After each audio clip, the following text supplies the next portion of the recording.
Todo mundo ama Jesus até o momento em que tem que se deparar com a renúncia. Até o momento onde ela vai precisar tomar uma decisão difícil. Senta aí, porque hoje eu quero falar com você a respeito do custo para seguir o Senhor Jesus. Lá no livro de Lucas, no capítulo 9, nós vemos que Jesus estava caminhando quando uma pessoa para e declara perante ele: eu seguirei o Senhor por onde quer que andares.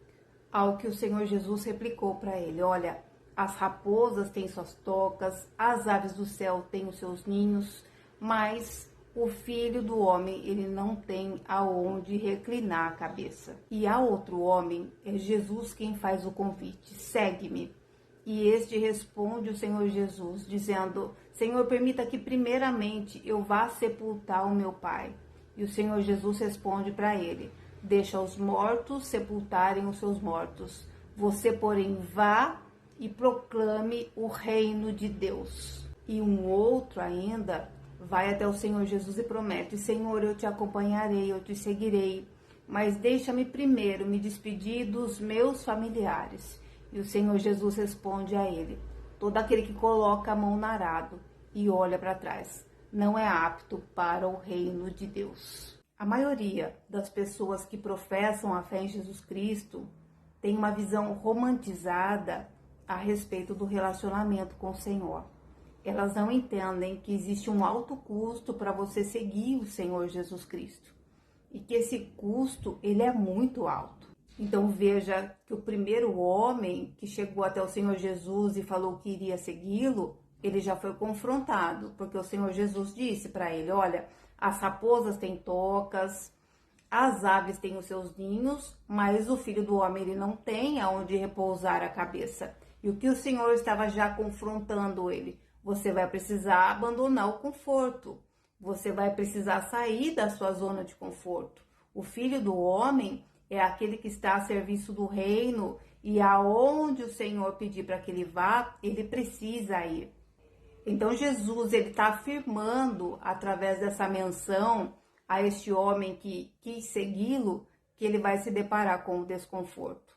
Seguir Jesus é vivenciar esse desconforto, é morrer para si mesmo todos os dias. E quando ele fala isso, não é tão somente no sentido literal de zona de conforto, mas de um posicionamento seu.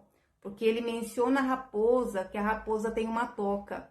Você vai precisar sair da sua toca, você vai precisar se posicionar. E o seu posicionamento muitas vezes vai contra todas as pessoas que estão à sua volta. Você está disposto, disposta a passar por esse desconforto? O Senhor Jesus também fala a respeito do ninho, porque o ninho é um lugar confortável. O ninho é um lugar onde você tem aquele aconchego, onde você já está familiarizado e você vai precisar abrir mão disso. E ao segundo homem, é o Senhor Jesus quem o convida. E a condição desse homem para segui-lo era que primeiro ele fosse sepultar o pai dele. Mas, apesar de naquela época a tradição do sepultamento aos pais fosse muito forte, o Senhor Jesus o confronta. E quando o Senhor Jesus diz: deixa os mortos sepultarem os seus mortos, não é por uma atitude de frieza da parte do Senhor Jesus.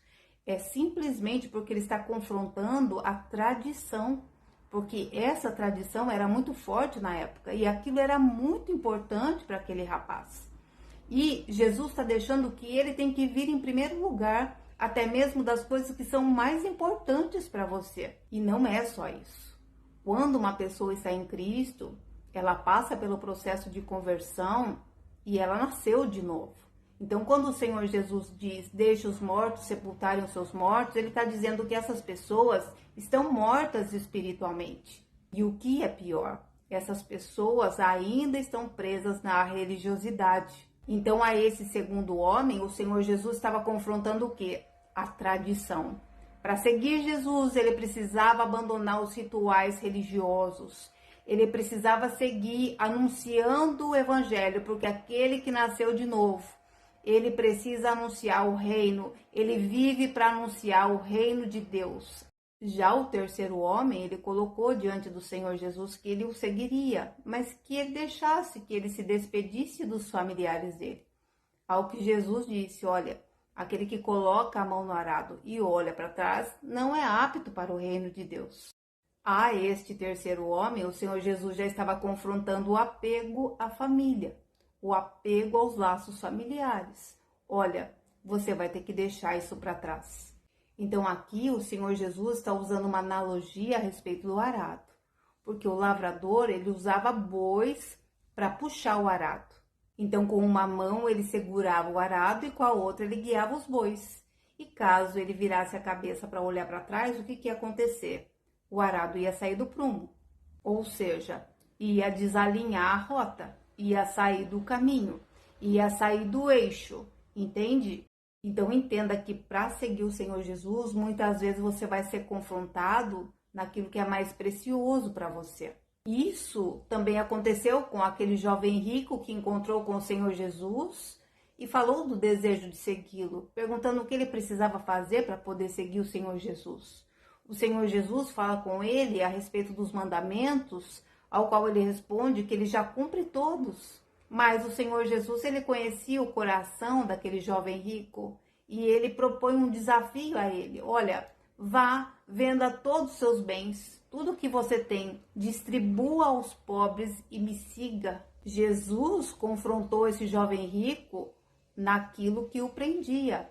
Então, muitas vezes o custo para seguir Jesus Cristo é você abrir mão daquilo que te prende. Lucas 14:33, o Senhor Jesus diz: todo aquele que não renuncia a tudo o que tem, não pode ser o meu discípulo. E ainda, no mesmo capítulo 14 do livro de Lucas, o Senhor Jesus diz: se alguém quiser vir após mim e ama o seu pai, a sua mãe, a sua esposa, os seus filhos, seus irmãos, suas irmãs e até mesmo a sua própria vida, mais do que a mim, não pode ser meu discípulo. Já no livro de Mateus 16:25, o Senhor Jesus disse que aquele que quiser salvar a sua própria vida, aquele que amar a sua própria vida, a perderá.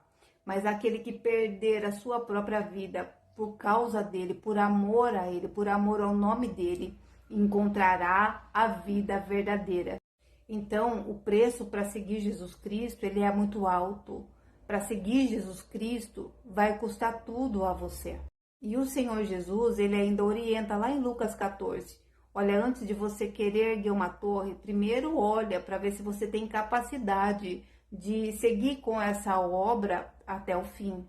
Para que você não corra o risco de deixar a obra inacabada no caminho. E tudo isso para que lá no final você possa dizer: eu combati o bom combate, eu finalizei a minha corrida, eu guardei a fé. Receba essa palavra, em nome de Jesus.